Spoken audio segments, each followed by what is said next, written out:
এখন আমি বানাতে চলেছি বাঁধাকপির পকোড়া।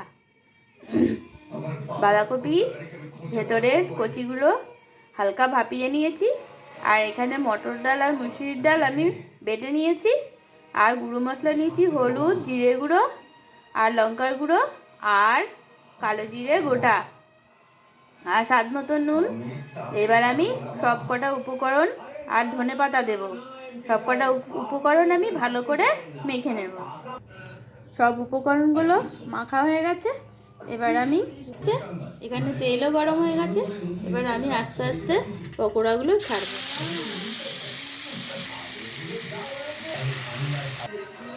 পকোড়াগুলো লাল লাল করে ভেজে নিয়েছি।